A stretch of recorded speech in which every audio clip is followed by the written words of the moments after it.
नमस्कार, मैं अनिल शर्मा और आप लोग देख रहे हैं 4 PM न्यूज़ नेटवर्क। आप लोगों का बहुत बहुत स्वागत इस नेटवर्क पे। चंद मिनटों की बात मैं आप लोगों से करना चाहता हूँ, शायद आपको इंटरेस्टिंग भी लगे। पर्दे के पीछे की बात मैंने कल भी आपको बोला था, जो 4 PM न्यूज़ नेटवर्क करता है वो पर्दे के पीछे की बात करता है, जिसका इम्प्लीकेशन क्या होगा न्यूज़ का वो एनालिसिस करके आपको देता है।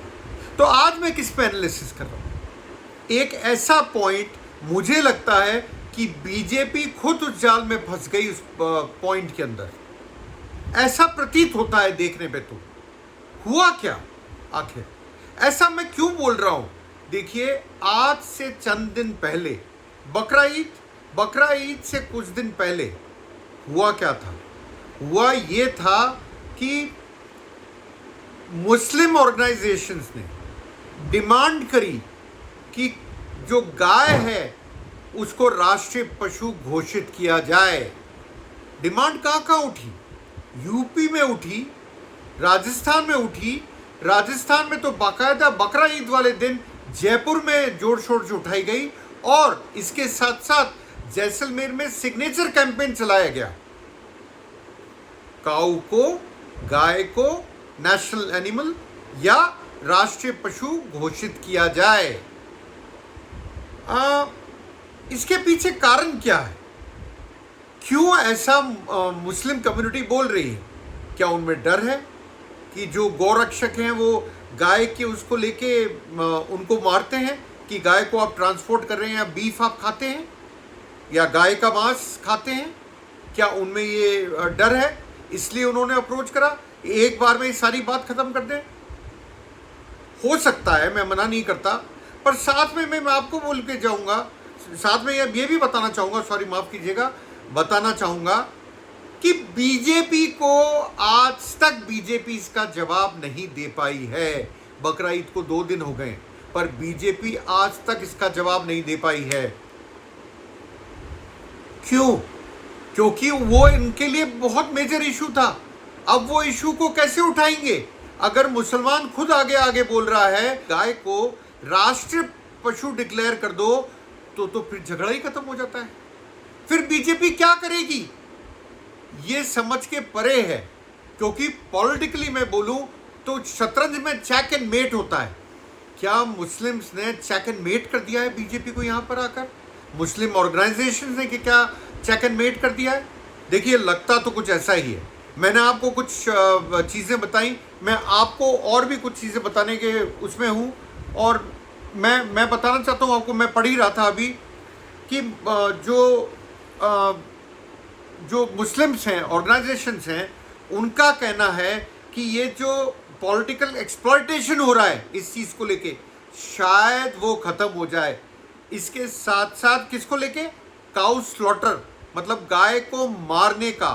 दूसरा, ये जो मॉब लिंचिंग होती है उस पे भी, या और भी कोई झगड़े फसाद होते हैं, वो एकदम से ख़त्म हो जाएंगे। ज़्यादातर मुसलमान आज इसके पक्ष में खड़े होते हुए दिख रहे हैं। अब आप पूछेंगे साहब बीजेपी चुप क्यों है? बीजेपी इसका क्या जवाब देगी, मुझे बताइए। बीजेपी के लिए एक बहुत बड़ा इशू है। मुझे हेमंत बिस्वा शर्मा का याद आता है, उन्होंने क्या बोला था? बीफ बंद हो जानी चाहिए, पर उनके यहाँ तो आसाम में तो नहीं होती मेरे हिसाब से। जानकारी आप भी रखते हैं, कमेंट बॉक्स में बताइएगा। आपको पता है बीजेपी का जवाब नहीं देने का कारण? सबसे ज्यादा काउ स्लॉटर कहां पे होता है? उत्तर प्रदेश में, योगी आदित्यनाथ की जगह पे। और इंडिया, भारत एक बहुत बड़ा एक्सपोर्टर है बीफ का। अगर हिंदुस्तान में आप देखें, नाम तो मुस्लिम रखे हुए हैं इन सारे स्लॉटर हाउस के, बट मेजॉरिटी, मतलब ज्यादा से ज्यादा लोग हिंदू हैं जो ये ओन करते हैं। आप बताइए बीजेपी जवाब देगी तो क्या देगी? एक्सपोर्ट भी मैंने आपको बोला बहुत होता है हिंदुस्तान से बीफ एक्सपोर्ट, तो क्या दुकानें बंद हो जाएंगी? पर ये पॉलिटिकल इशू कैसे रहेगा अगर मुसलमान आगे आगे बोलेंगे? तो क्या करेंगे आखिर बीजेपी वाले? वो तो सिर्फ दुख बना सकते हैं, कुछ बोल ही नहीं रहे। अरे कुछ तो बोलिए, ये तो आपके फायदे की बात है ना। हमारा राष्ट्रीय पशु गाय हमारी माता है, हम बोलते हैं इस बात को। हर हिंदू गाय की पूजा करता है एक तरह से। ये तो साहब मुसलमानों ने कह दिया, इसको घोषित कर दें जिससे झगड़ा फसाद बंद हो। तो फिर क्यों नहीं करते आप? शायद इसलिए नहीं करते कि इकोनॉमिकली भी आप कमज़ोर होते हैं, क्योंकि बीफ का एक्सपोर्ट आप सबसे ज़्यादा मतलब कई कंट्रीज़ में आप भी आते हैं बीफ एक्सपोर्ट्स में, आपका नंबर भी आता है। और अगर मैं गलती पे नहीं हूं, मैं आपको पहले भी कहा, योगी आदित्यनाथ के सीएम रहते हुए या यूपी में, उत्तर प्रदेश में सबसे ज़्यादा काऊ स्लॉटर हाउसेस हैं। अगर मेरी रिपोर्ट सही है तो मैं तो लगाना जरूर समझता हूँ चीज़ के पीछे, क्योंकि ये रिसर्च का वक्त है और रिसर्च करके आपके सामने आता हूँ। हो सकता है मैं गलती पे हूँ, इसलिए मैं आप लोगों से माफ़ी भी चाहूँगा अगर मैं गलती पे हूँ तो कमेंट बॉक्स में ठीक करिएगा। पर बीजेपी जवाब नहीं दे रही। मैं आगे भी थोड़ा आपको बताता हूँ। ज़्यादातर जो लोग हैं वो ये कहते हैं मुस्लिम की हम एक कॉन्सेंसस लाना चाहते हैं। वेरियस मुस्लिम ऑर्गेनाइजेशंस में हम ये करना चाहते हैं कि प्राइम मिनिस्टर को भी लिखें और प्रेसिडेंट को भी लिखें इस बारे में, और उनकी डिमांड को, आप बताइए, आप मुस्लिम्स कह रहे हैं उनकी डिमांड को जल्दी से जल्दी फुलफिल किया जाए। गवर्नमेंट की पॉलिसीज में यूनिफॉर्मिटी आ जाएगी, इससे उनका कहना है। और साथ में इंसिडेंट्स, मैंने आपको पहले ही बोला, खैर उस बात को बार बार रिपीट करने से फ़ायदा नहीं है, कि मॉब लिंचिंग के पे भी असर पड़ेगा। तो बीजेपी कुछ तो बोलो भाई, इस पे कुछ तो स्टैंड लो। वो तो बोल रहे हैं कि आप इसको, काऊ को जो है नेशनल एनिमल स्टेटस दे दो। आप क्यों नहीं बोलते हो? क्या ये भी एक छुपा हुआ एजेंडा है?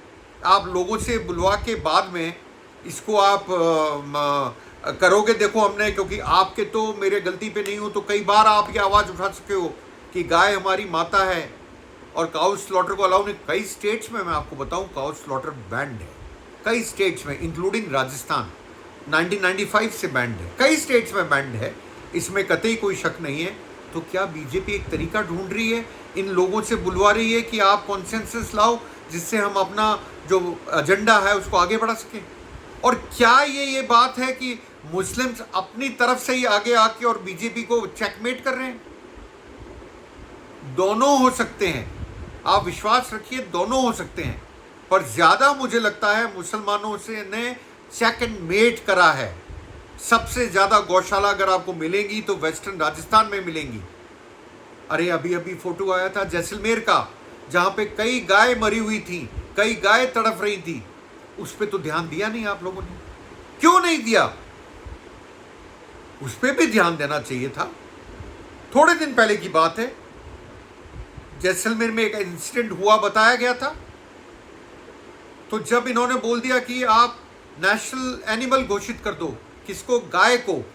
अरे बीजेपी वालों, कुछ तो बोलो, इसको बोलो नेशनल एनिमल। मैं तो कहता हूं जरूरी है, क्योंकि गाय हमारी माता है। आप लोगों का बहुत बहुत धन्यवाद मेरे से जुड़ने के लिए। मिलता हूं जल्द अपने वीडियो के साथ। शुक्रिया, धन्यवाद। ऐसे ही लाइक कीजिए, फॉलो कीजिए, सब्सक्राइब कीजिए 4 PM न्यूज़ नेटवर्क को। धन्यवाद।